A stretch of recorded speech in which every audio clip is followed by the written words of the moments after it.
Здравствуйте, дорогие друзья! Поговорим сегодня о совместных закупках газа в странах Европейского Союза и энергетического сообщества. Позволю себе начать с цитаты с сайта Еврокомиссии. Основной целью Aggregate EU, это, собственно говоря, система совместных закупок, было способствовать обеспечению достаточных и диверсифицированных поставок газа зимой 2023-2024 годов в странах ЕС и странах-участницах энергетического сообщества. Кроме того, проект был направлен на снижение волатильности цен и повышение предсказуемости за счет предоставления информации о доступных источниках энергии и использования коллективного рыночного веса Европы. Здесь собрано сразу несколько интересных положений, которые мы будем разбирать по ходу этого ролика. Итак, что за совместные закупки? В 2022 году Европейский Союз столкнулся с ограничениями доступных газотранспортных маршрутов. Кроме того, в этом же году Европейскому Союзу пришлось решать проблему, связанную с восполнением запасов подземных хранилищ газа. Тут надо добавить немножко больше контекста про Евросоюз и 2022 год, чем сразу возникает, когда мы слышим год 2022, Европа, Россия, газ. Нет. Обстоятельств там было гораздо больше, которые требовалось учитывать властям Европейского Союза. И падение спроса было лишь одним из них. И сохранившиеся высокие цены на фоне падающего спроса. К окончанию отопительного сезона 2021-2022 годов в подземных хранилищах Европейского Союза оставалось менее 28 миллиардов кубических метров. Это было связано с тем, что объем накопленных запасов был относительно невелик. Порядка 85-86 миллиардов кубических метров было накоплено, собственно говоря, к тому отопительному сезону. А столь незначительные объемы накопления были, как мы разбирали в одном из наших роликов про историю мирового энергетического кризиса. Так вот, столь низкие объемы в этих ПХГ были связаны с тем, что цены были слишком высокими. И неясно было, что же будет дальше, будут ли цены зимой выше, чем летом, поэтому низкая динамика наблюдалась при заполнении. Однако к следующему отопительному сезону надо было восполнить не меньше отобранного, а лучше закачать больше, чтобы сгладить те риски, которые неизбежно возникали на следующий отопительный сезон. А риски были связаны не с усложнившимися отношениями между Европой и Россией в газовой сфере. Риски были связаны с гораздо более простым обстоятельством. Если зима будет такой же, какой она была в начале 2021 года, то может случиться неприятность с надежностью поставок газа, если вдруг вы накопите газа недостаточно. Кроме того, 2022 год – это год довольно высоких цен на газ не только в Европе, а практически по всему миру, в том числе в Соединенных Штатах Америки, для примера. Эти высокие цены означали следующее, что может повториться ситуация 2021 года, когда из-за высоких цен была вот такая низкая динамика наполнения подземных хранилищ. Это означало, что создаются не просто риски прохождения отопительного сезона, а эти риски удваиваются, потому что может быть закачано еще меньше, чем было закачано в 2021 году. Надо было как-то простимулировать рост закачки, и вот Европейский Союз выпускает постановление, что вот не менее 90% от мощности должно быть накоплено. То есть объем запасов, которые будут к началу отопительного сезона в подземных хранилищах, должны быть не ниже 90% от их номинальной мощности. Мощность подземных хранилищ в Евросоюзе на тот момент составляла порядка 110-113 миллиардов кубических метров. Ну и, собственно говоря, несложно посчитать, что желательно иметь в ПХГ не менее 100 миллиардов кубических метров. Ну так вот желательно, порядка 100 миллиардов, чтобы там было. Не в последнюю очередь вот это решение о необходимости форсировать закачку газа в ПХГ вызвало скачок цен в августе 2022 года. Но эту историю мы будем разбирать как-нибудь подробнее потом, потому что она сама по себе интересна. А сейчас заметим следующее, что параллельно с этим разрабатывалась система, которая должна была позволить расширить пул поставщиков, расширить доступность газа. Но как это сделать в условиях продолжающегося мирового кризиса, который характеризовался главным отсутствием избытка предложения на мировом рынке вообще, при всей условности понятия мировой рынок газа. То есть не было свободных объемов, которые можно было бы получить. Невозможно было, по идее, создать такую систему, при которой вот у вас 100 миллиардов кубических метров предложений, или пусть даже 200 или 300 миллиардов кубических метров. Но вы создаете некую систему, и тут это количество резко возрастает. Ну вот если было 300 миллиардов кубов, теперь их 350. Потому что что? Но не отказываться же от самой идеи, что Европейский Союз обладает неким уникальным экономическим весом. Обратите внимание на эту часть цитаты, которую я приводил в начале. Воспользоваться экономическим весом Европейского Союза. Не отказываться же от этой мысли, ведь эта мысль лежит, по сути, в самой основе энергетической политики Европейского Союза, которая реализуется с конца нулевых годов. У нас целая серия роликов была посвящена этому вопросу. И вот вы приходите к идее, что нужно создать некую систему совместных закупок. Так-то все ходят на биржу, и да, они ходят все вместе, на биржу приходят некие поставщики, и вроде они там как-то состыкуются в рамках уже существующих рыночных механизмов, но этого недостаточно. У нас же есть страны, которые далеко находятся от терминалов, далеко находятся от ближайшей биржи. Есть у нас потребители за пределами Европейского Союза, которых мы тоже готовы вовлечь вот в эту систему совместных закупок. И в итоге, к концу 2022 года, основные положения, основные механизмы были разработаны, были даны необходимые ответы, были анонсированы первые закупки, и первые закупки прошли в апреле 2023 года. Я позволю себе еще одну цитату с сайта Еврокомиссии по поводу Aggregate EU из части «Часто задаваемые вопросы». Что самое интересное, тот вопрос, который был озвучен здесь, мучил и меня, когда я узнавал про эту систему совместных закупок. А именно, каковы преимущества покупки газа через Aggregate EU? Разве это не еще одна торговая площадка? Aggregate EU предлагает новую возможность закупать газ в дополнение к существующим рынкам и практикам. Aggregate EU представляет дополнительную ценность для участников рынка благодаря объединению спроса, повышению прозрачности и новым формам сотрудничества. Это может быть особенно выгодно, согласитесь, немножко скучнеешь уже к этому моменту. Тут тебе рассказывают о том, что, если у вас нет выхода к морю, либо вы небольшая компания, в общем, приходите к нам, у нас весело, у нас интересно, хей-хей. Когда был объявлен первый раунд, я был полон скептицизма.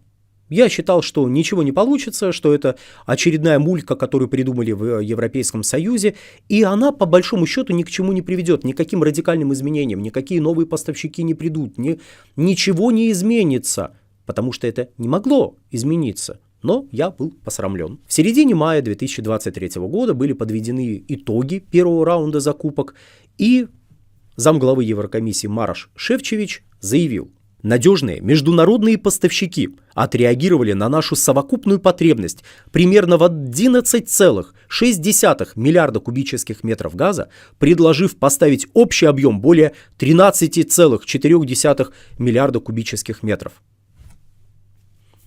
И действительно, смотрите, собравшиеся компании запросили 11,6 миллиарда кубов. И действительно, смотрите, запросили 11,6, а им предложили 13,4. Огромнейший успех. То есть пришли какие-то поставщики, которые предложили больше, чем надо было. Ну что, скептики, посрамлены? Что характерно, во многих наших СМИ новость подавалась именно так. Это успех. Вот замглавы Еврокомиссии сообщает о том, что все удалось, все прекрасно, все замечательно работает. Объем предложения больше, чем объем спроса в рамках этой системы совместных закупок. Значит, ЕС что? Обладает той самой крупной, невероятной рыночной мощью, рыночным весом. Но, во-первых, то, что было до «но», не считается. А во-вторых, нужно дочитывать высказывания даже столь уважаемых политиков до конца. А в конце Марош Шефчович заявил следующее, что из предложенного согласованы были 10,9 миллиарда кубических метров. Еще раз. 11,6 запрошено, 13,4 предложено, отобрано 10,9. Получается, удалось отобрать меньше, чем требовалось покупателям. Например, Болгария получила лишь 80% от запрошенных объемов. Но ничего, участникам предложили не расстраиваться, сказали, что скоро компаний в этом вот пуле участников этих торгов будет больше, как со стороны потребителей, так и со стороны поставщиков. Все очень хорошо получилось, все очень хорошо работает, и теперь каждые 2 месяца будут проводиться такого рода совместные закупки. Тут стоит сделать вот еще какую оговорку. Совместные закупки шли не единым блоком. То есть эта система не подразумевала, что вы запросили вот такой-то объем и вам сразу его поставят.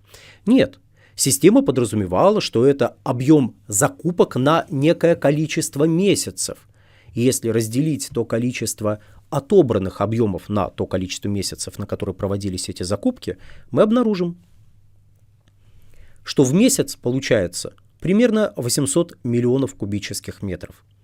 И есть еще одна важная оговорка, которую я позволю себе сказать в конце относительно всей этой системы, прекрасно, успешно работающей, как сказал опять же Марос Шефчович перед 2-м раундом совместных закупок. Забегая вперед, замечу, что с планами проводить совместные закупки каждые 2 месяца немного не задалось. Однако, к чести устроителей, я замечу следующее. Ко 2-му раунду они учли ряд замечаний, которые были высказаны. Например, им обозначили, что все-таки газ – это сезонный товар, и у него есть скачки спроса, есть падение спроса, и надо бы оптимизировать сроки проведения данных закупок, то есть проводить, скажем, не на год, а на 1,5 года, чтобы получить возможность, чуть более оптимально получать эти объемы, которые были закуплены в рамках этой системы. Они это учли, они провели 2-й раунд, 3-й раунд, 4-й раунд. А когда они их проводили? Давайте посмотрим. Итак, 2-й раунд был проведен 26 июня 2023 года, 21 сентября 2023 года был проведен 3-й раунд, 23 ноября 2023 года 4-й раунд, и заметьте, пока все выглядит логично, кроме небольшого, да, все выглядит логично, апрель, июнь, да, проходит 2 месяца, июнь, проходит еще 2 месяца, сентябрь, проходит еще 2 месяца, ноябрь. Это 4-й раунд. А когда же был проведен 5-й раунд совместных закупок? 5-й раунд был проведен 12 марта 2024 года. Что характерно? 5-й раунд был последним. Но он был последним краткосрочным раундом совместных закупок. Собственно, проблемы, которые появились во время 1-го раунда, а именно объем запроса, огромный объем предложения и малый объем отбора относительно запрошенных объемов, лишь усугублялся со временем. То есть не происходило какой-то оптимизации, не происходило расширения пула компаний, которые вовлечены в этот процесс, особенно со стороны поставщиков. Наоборот, к 4-му раунду ситуация лишь усугублялась. Было решено провести среднесрочные раунды закупок, а то, что проводилось до этого, назвать не провалом, про который мы просто немножечко забываем. Это назвали краткосрочными раундами закупок. Из серии мы потренировались, мы смогли, теперь мы переходим к более длительным периодам закупок. А именно, теперь будем закупать на 5 лет. Но прежде чем перейти к успехам среднесрочных закупок, давайте подведем некоторые итоги вот этих краткосрочных закупок, тем более, что все-таки не 4 раунда было, а целых 5. Европейские покупатели в рамках всех 5 раундов запросили порядка 55 миллиардов кубических метров. Надежные поставщики, как их называет Еврокомиссия, предложили аж 63 миллиарда кубических метров. 55-63. Успех, но отобрать удалось 43 миллиарда кубических метров. Почему отбирают меньше? Потому что какие-то предложения просто не проходят по тем параметрам, которые удовлетворяют покупателя. То есть номинально вам предлагают больше, если вы согласитесь на, например, на менее выгодные для вас ценовые условия. Но вы не соглашаетесь, и в итоге отбор оказывается меньше вашего запроса. Притом с каждым разом происходит, по сути, снижение отобранных объемов относительно того, что вы запросили. Поймите правильно, 43 миллиарда кубических метров – это все равно довольно значительная величина. По крайней мере, если она будет законтрактована. И вот тут мы проговорим одно важное обстоятельство, которое добавляет объема всей этой истории. Отобранные объемы не равно законтрактованные. Более того, в 23-24 годах в европейской прессе появились вопросы из серии: ребята, а сколько в реальности законтрактовано в рамках этих совместных закупок, про которые вы каждый раз отчитываетесь как о небывалом успехе? Вы отобрали 43 миллиарда кубических метров за 5 раундов? Сколько законтрактовано? Какой объем будет поставлен? Какой объем уже поставлен? Это интересный вопрос, ответ на который я лично так и не увидел. Если вдруг вы увидели, обязательно напишите в комментариях. Пока что мы можем дать следующий ответ на тот часто задаваемый вопрос: это что, еще одна торговая площадка? Нет, это не еще одна торговая площадка. В этом плане люди, отвечавшие на этот вопрос на сайте Еврокомиссии, абсолютно правы. Но они забыли добавить следующее: это вообще не торговая площадка. Это клуб знакомств поставщиков и покупателей. Потому что единственное, что вы по большому счету можете сделать после проведения вот этих раундов совместных закупок, это перейти к согласованию контракта. Или не переходить к согласованию контракта, если по каким-то причинам условия вас все еще не устраивают или у вас изменились обстоятельства. Это клуб знакомств. В феврале 2024 года европейские власти решили провести среднесрочный раунд закупок.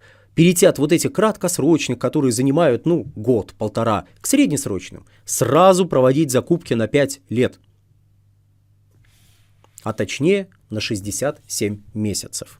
И как вы понимаете, их ждал успех. Притом не просто успех, а успех, какого еще не бывало. Дадим опять слово Марошу Шефчовичу, заместителю главы Европейской комиссии. Сегодняшний день – еще одна важная веха в работе энергетической платформы ЕС. Благодаря координации и сотрудничеству мы повышаем энергетическую безопасность. Заявки превышают совокупный спрос. Фактически они почти в 3 раза превышают его. И да, действительно, если посмотреть на данные, то объем запроса был 34 миллиарда кубических метров, а надежные международные поставщики предложили 97,4 миллиарда кубических метров. Да, разумеется, не совсем в 3 раза, но близко к этому. Правда, даже если разделить 97,4 на 67 месяцев, то мы получим 1,45, если я не ошибаюсь, миллиарда кубических метров в месяц. И величина уже не выглядит столь впечатляющей. Это, во-первых. Во-вторых, меня на тот момент смутило следующее обстоятельство. Марош Шефчович поспешил высказаться об успехе на пару дней раньше официального завершения процедур. И в этом сообщении, в отличие от всех предыдущих, не было главного, а сколько удалось отобрать из предложенного.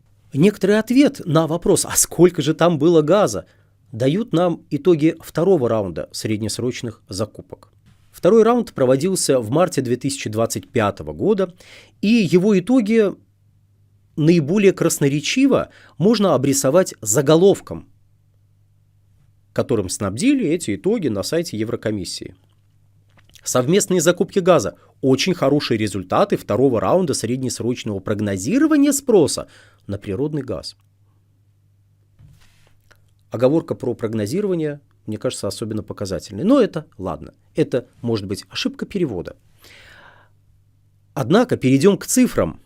И цифры показывают опять снижение интереса к этому инструменту, потому что европейские компании запросили 29 миллиардов кубических метров. В прошлый раз было 34 миллиарда кубических метров.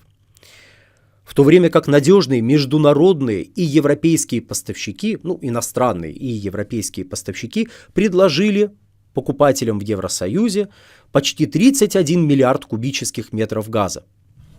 Погодите, а где же вот эти невероятные успехи? 97,4 миллиарда кубов, согласовано, уже практически вот-вот.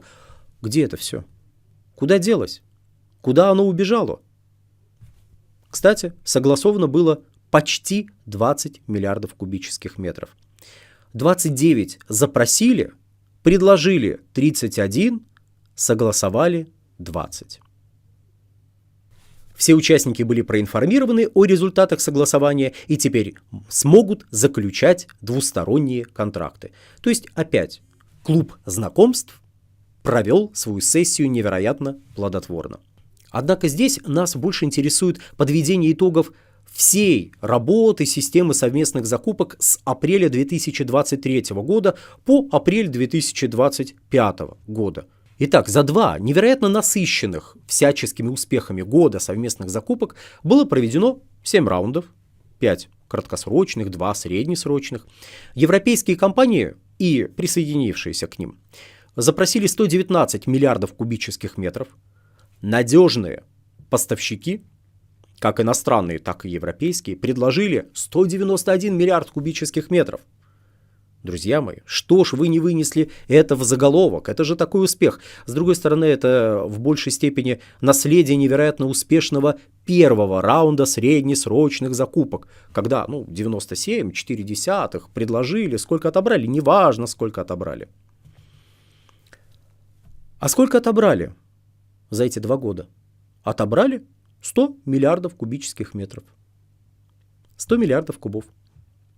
И фактически поставки могут продолжаться до осени 2030 года. Это не всех 100 миллиардов кубов касается, это части этого объема, но тем не менее.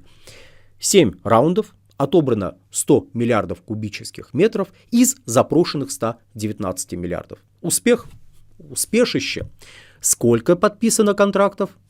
Неважно, это уже не наше дело. Мы, дорогие друзья, в частные номера после знакомства в нашем клубе не лезем. Это их личное дело. Резюме. Рыночный вес Европейского Союза как коллективного покупателя, о котором очень много слов было сказано еще в 2021 и 2022 годах, оказался невелик. Желающих продать газ оказалось не так много, как предполагалось ранее. Количество компаний, которые участвуют в этих совместных закупках, даже сократилось после первых относительно успешных раундов. Притом каждый раз объемы отобранные оказывались меньше объемов запрошенных. И суммарная величина предложенного газа не дает нам никакого представления о том, сколько реально газа в итоге будет поставлено простым европейским потребителям. Ну и непростым европейским потребителям тоже. Более того, отобранная величина не дает нам представления о том, сколько реально было заключено контрактов, на какие объемы были заключены контракты после того, как покупатель и продавец встретились в этом клубе знакомств. Здесь мы видим частный случай того, о чем мы говорили на протяжении довольно большого количества роликов из истории мирового энергетического кризиса, периодически возвращаясь к идее, которая до сих пор владеет умами европейских руководителей. Европа – рынок покупателя. Более того, даже сейчас мы видим с вами на волне вот этого торгового конфликта, который разгорается вот в эти дни, когда мы записываем этот ролик, мы видим, как руководство Европейского Союза в лице Урсулы фон дер Ляйен говорит о том, что мы крупнейший в мире единый рынок, более 400 миллионов покупателей, мы вот должны собраться и мы должны решать проблемы, мы вот сможем. Вы не настолько значимый рынок, вы, безусловно, важный рынок, но вы не главный рынок, вы не наиболее значимый.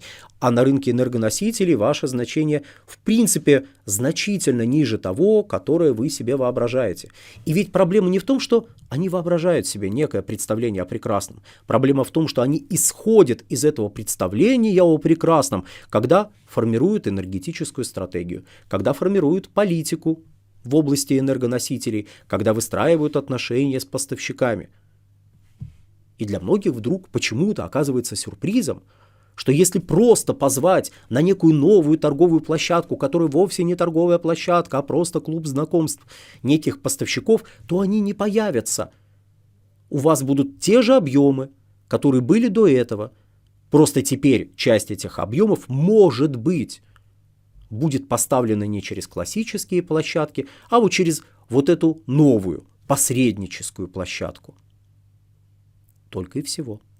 Количество поставщиков от количества площадок не меняется. Вы можете 1 миллион площадок сделать, количество поставщиков не увеличится. Их будет столько, сколько есть сейчас. Нужно трезво смотреть на рыночные реалии, на свою роль на рынке и, соответственно, трезво выстраивать взаимоотношения с вашими поставщиками. Подписывайтесь на этот канал, подписывайтесь на телеграм-канал Инфотек, подписывайтесь на мой личный телеграм-канал «Нефтегазовая игра» и заходите к нам на сайт Инфотек. Это отраслевое издание об энергетике, где публикуются не только новости, но и статьи массы уважаемых специалистов. Заходите, читайте. Ну а на сегодня все. Всего хорошего.